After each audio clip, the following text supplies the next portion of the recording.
반대적으로 그 풍선 효과의 이익을 받는 같은 경우는요, 최대 70%까지 대출을 받을 수 있습니다. 네. 그래요? 네, 안녕하세요. 매주 부동산 소식을 전해드리는 웰스브리핑의 배준형입니다. 네, 저희 5구 대책이 이제 막 네네. 시행이 됐습니다. 네, 그래서 지금 이런 기사가 있는데요. 네네. 실제로 이 칼럼을 직접 써주신 네. 분이시잖아요. 그렇죠. 오늘 날짜로 해서 저희 칼럼이 나갔죠. 네네.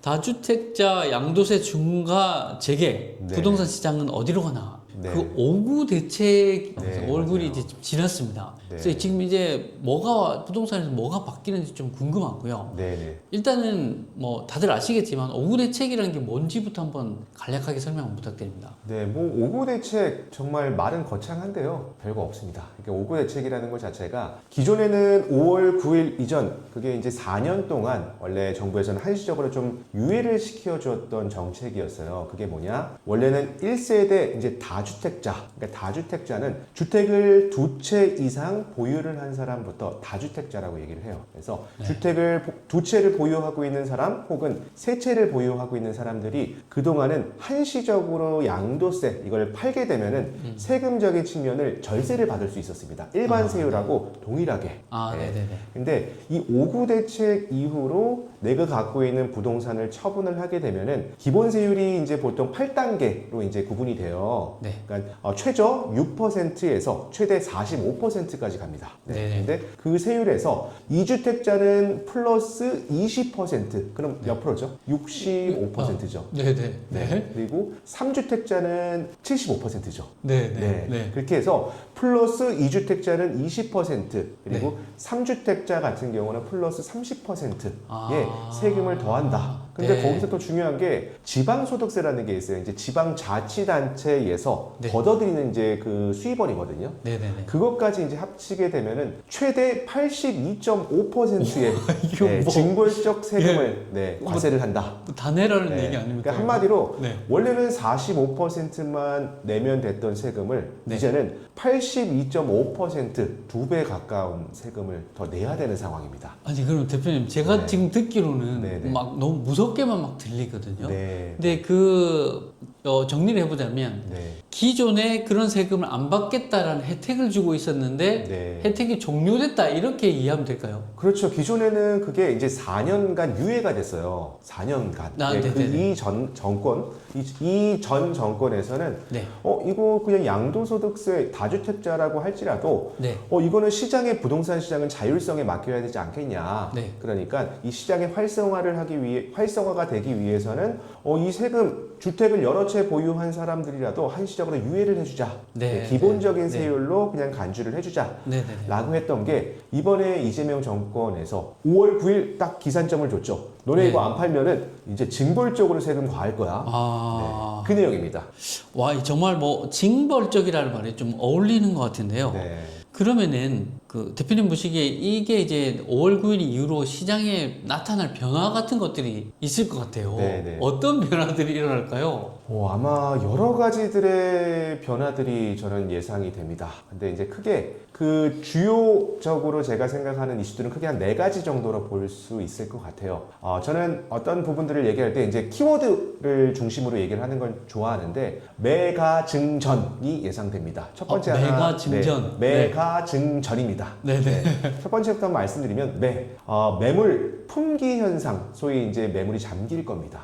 매물 잠기는 현상. 왜 그러냐면요. 당연히 주택을 여러 채 보유한 분들 5월 9일이 지났으니까 이거 팔면은 어떻게 되죠? 세금이 징벌적으로 이제 과세가 되잖아요. 한마디로 내가 기존에는 45%만 내면 됐던 세금이 이제 팔게 되면은 65%, 뭐 75% 네, 이렇게 네, 세금이 네.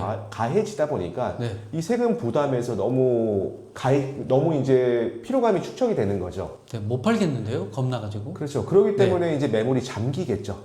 네. 이 매물이 잠기게 되면 당연히 이 시장에서의 부동산 시장은 위축될 수밖에 없는 그게 이제 첫 번째 요인입니다. 네. 그리고 이제 두 번째 매가 증전에서 이제 갑니다. 앞으로 이제 부동산 가격은요 점점 더 상승할 수밖에 없을 겁니다. 가격이군요. 가격. 그렇죠. 예. 가가 또 점점 상승할 것이다. 이렇게. 그렇죠. 이제 앞으로는 더 우상향에 대한 스탠스로 갈 거예요. 그 이유가 뭐냐면요. 이게 부동산은 소위 이제 시장의 자율성에 맡겨야 되는데 이걸 외부적으로 외압을 가하다 보면은 첫 번째는 이제 매물이 잠겼죠. 네네. 잠기게 되면은 이제 부동산 가격이 올라갈 수밖에 없는 이유가 희소성 때문에 그렇습니다. 네, 희소 가치. 네. 누구나 다 가질 수 없기 때문에 기존에 똘똘한 한 채 혹은 똘똘한 두 채를 보유한 사람들은 내 매물을 내가 보유하고 있을 거고 그거를 내가 구입을 하고 싶어도 매물이 시장에 나오지 않기 때문에 매물 품귀 현상이 발생이 되는 거죠. 매물 품귀 현상이 발생이 되니까 부동산의 가격이 올라갈 수밖에 없는 구조로 아마 스탠스가 전환이 될 겁니다. 아니 지금 그 앞에는 제가 너무 무서웠다가 네. 갑자기 또 집을 사야 되나 막 이런 생각이 드는데 네. 제가 생각하는 좀 조심스러운 부분이 있겠죠. 그래서 네. 그런 거에 대한 한번 얘기를 해주시면 좋을 것 같아요. 네. 지금 집을 산다는 것에 대해서 혹시 어떻게 생각되세요? 지금 일단은 집을 사는 거, 실수요자라고 하면은 집을 사는 거 너무 좋죠. 근데 현실적으로 집을 전체적으로 다 자기 자본, 현금으로 구입하는 분들이 거의 없을 거 아니에요. 네네. 재산 중에 가장 큰 비중을 차지하는 게 이런 주거용 부동산, 상업용 부동산, 소위 거시적으로 이제 부동산이라고 표현을 하는데 네네. 그 부동산 자체를 현금을 주고서 사지 않는 이상은 녹록지가 않을 겁니다.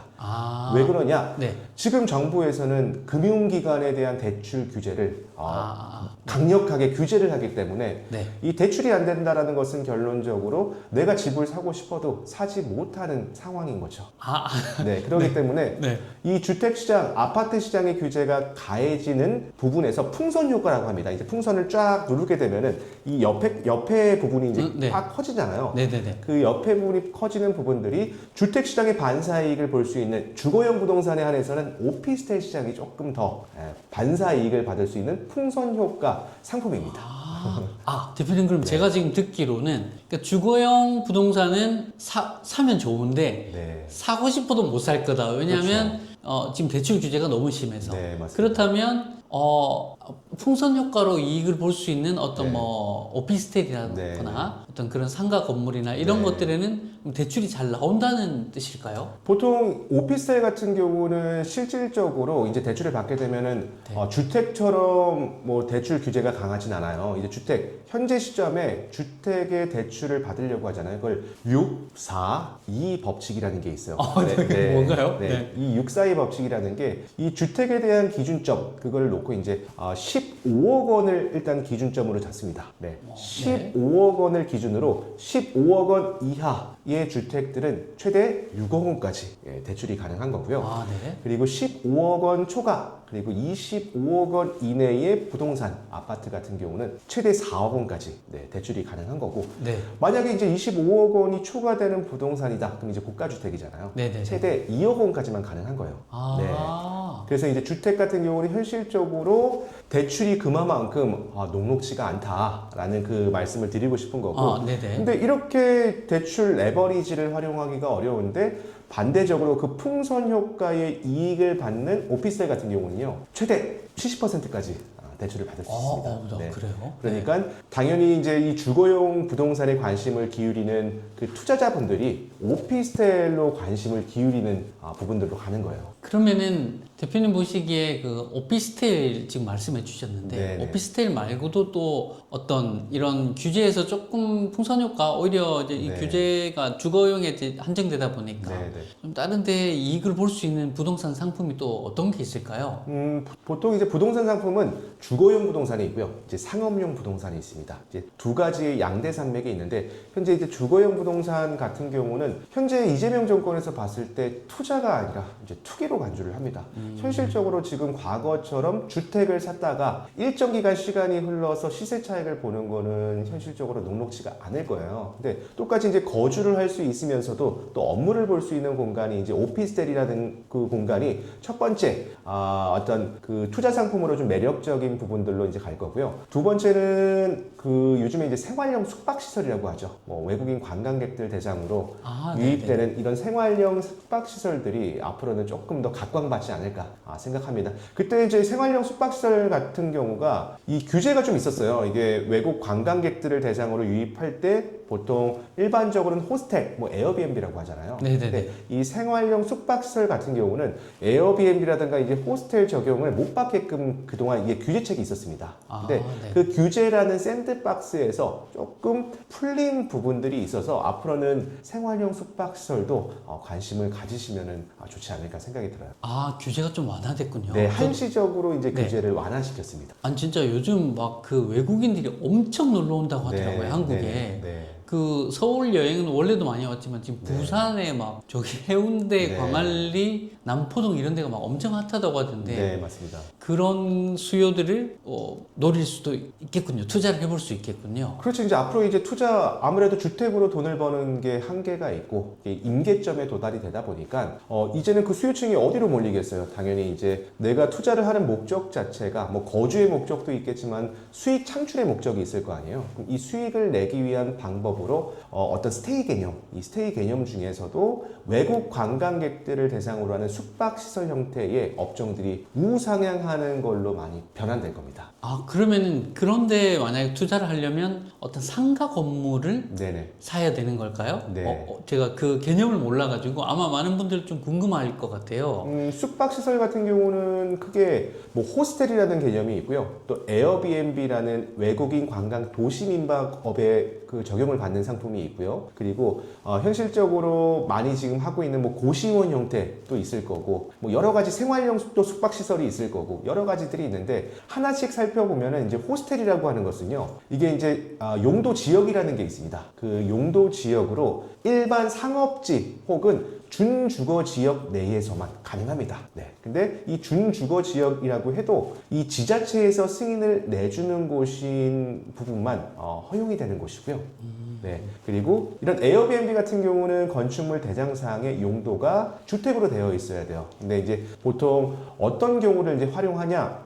그 세법에서는 겸용주택이라고 얘기를 하고요. 건축법에서는 상가주택이라고 이제 표현을 해요. 그래서 상부층은 주택, 그리고 밑에 층은 일반적인 그냥 음식점 같은 근린생활시설. 그래서 한계층 같은 주택에 사용하는 부분들을 외국인 관광객들을 좀 유입을 시켜서 이런 숙박시설 형태로 좀 임대를 주는 그런 부분들의 투자 형태도 앞으로는 많이 변해갈 겁니다.